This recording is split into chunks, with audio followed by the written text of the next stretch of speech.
Imagine yourself sitting behind the wheel of a massive coupe. In front of you stretches a hood that feels endless. Behind you, tail fins sweep inward like the wings of a jet. Beneath your feet, a V8 engine growls with authority. And all around you, the interior feels less like a car and more like the cockpit of an aircraft. This isn't some concept on display. This is a real machine, the Chrysler 300G, the boldest symbol of American engineering in the early 1960s, as luxurious as a Cadillac, as powerful as a NASCAR racer. But unlike anything else on the road, the 300G wasn't built to follow market trends. It was crafted by engineers who dared to dream and dared to deliver. In today's video, we'll explore every line, every detail of the 1961 Chrysler 300G, one of the boldest, most unique, and most unforgettable cars in American automotive history. The legacy of the letter series. To understand how the 300G came to be, we have to rewind the clock, all the way back to 1955. That's when Chrysler stunned the automotive world with a machine called the C300. On the outside, it looked like a gentleman's coupe, but under the hood lived a 331 cubic inch Hemi Phi 8, pumping out a then unheard of 300 horsepower. It wasn't just powerful. It was the most powerful production car in America at the time. But Chrysler wasn't chasing speed for the sake of bragging rights. They were building something new, a car that could glide down the boulevard in style, then tear up the racetrack on the weekend. That idea would define what became known as the Chrysler Letter series, a succession of high-performance luxury coupes named 300B, 300C, 300D, and so on. Each year, the formula evolved. More horsepower, sharper styling, new technologies. By the time we reached 1961, the engineers had reached their masterpiece, the 300G, the seventh iteration, the most refined, the most audacious, a car that embodied everything Chrysler had learned from 6 years of blending elegance with aggression. This wasn't just another fancy car. The 300G was a statement, a declaration that luxury didn't have to be soft. It could be bold, brutal, and unforgettable. It was the final chapter in an era when Chrysler wasn't trying to follow the rules. They were rewriting them, a design like nothing else. By the early 1960s, American cars had settled into a predictable rhythm. Tall tail fins, safe lines, and smiling grills that blended into suburbia. But the Chrysler 300G didn't just break the mold. It bent it backward. The most striking element was the rear. While the rest of Detroit was still sending fins skyward, Chrysler tilted theirs inward, sweeping toward the center line like the wings of a bird diving into flight. Even when the car was parked, it looked like it was in motion. Then came the front. The headlights didn't sit flat. They were angled inward, almost like they were glaring at each other across the grille.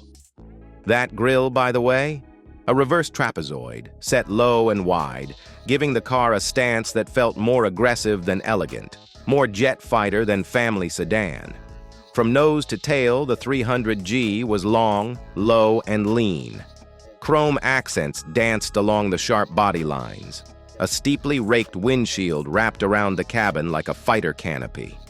It wasn't just eye-catching, it was aerodynamic, futuristic, and unapologetically bold.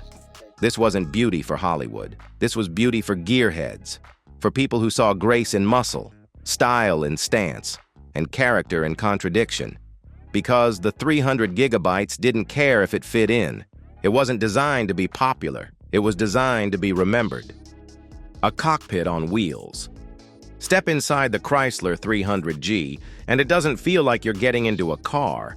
It feels like you're climbing into the cockpit of something faster, something louder, something meant to fly. That wasn't by accident. Chrysler's designers went all in on the aviation theme, and it shows in every curve, button, and surface. The first surprise? Swivel seats. The front chairs could pivot outward, making it easier to slide in and out, like stepping into a first-class lounge rather than squeezing behind a steering wheel.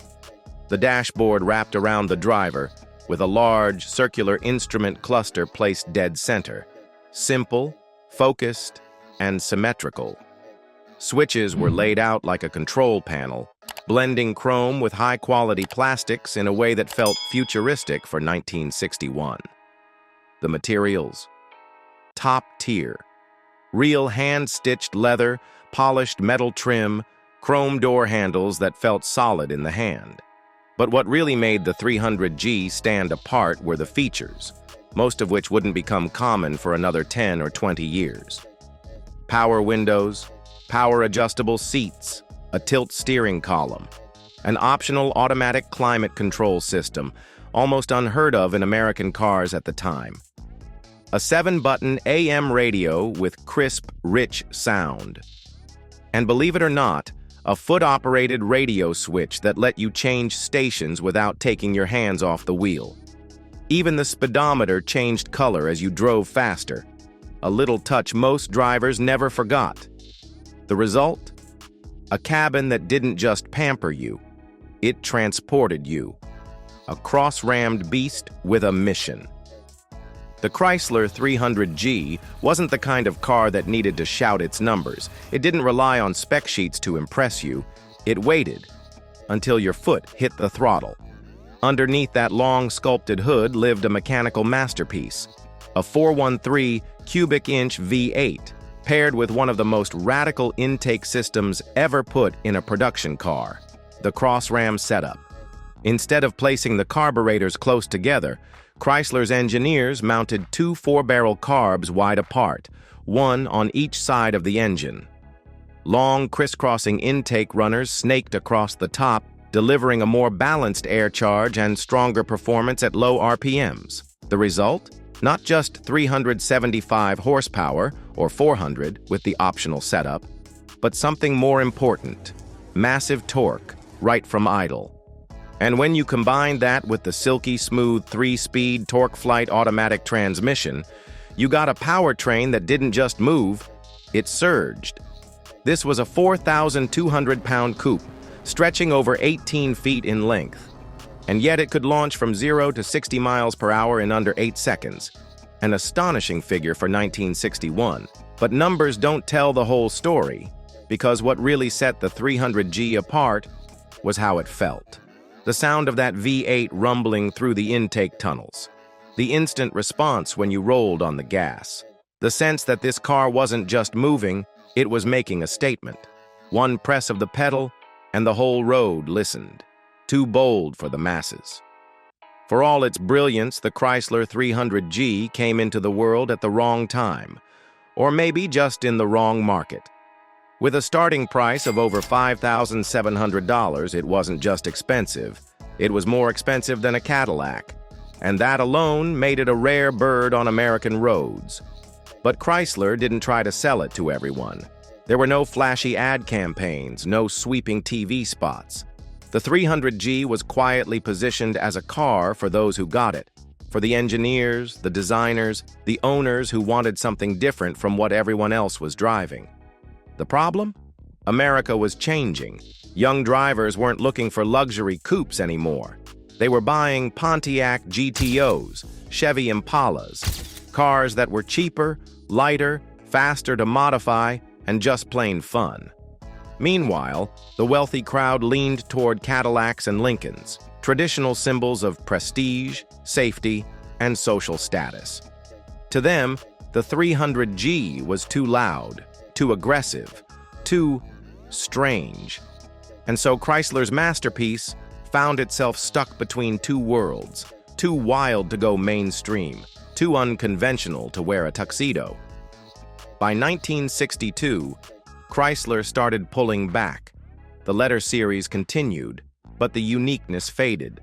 The sharp edges were softened, the boldness dulled. The letters eventually dropped. What was once a rolling statement of engineering rebellion became just another name on a dealer lot. The 300G wasn't built for everyone, and that's exactly why it didn't survive. Reborn as a legend. It may not have sold in big numbers, it may not have made headlines. But today, the Chrysler 300G stands tall, not as a failure, but as a mechanical treasure. Only 1,617 coupes and 337 convertibles were ever built. That's it. And over 60 years later, the few that remain have become prized pieces of American automotive history. Surviving coupes in excellent condition now command prices between $70,000 and $100,000, while the rare convertibles, especially well-preserved ones, can fetch $150,000 to $200,000 at prestigious auctions like Mecum and Barrett-Jackson. But for true collectors, it's not just about the money. It's about what the 300 gigabytes represents. This wasn't just a car. It was a snapshot of a moment when American engineers and designers weren't afraid to go too far.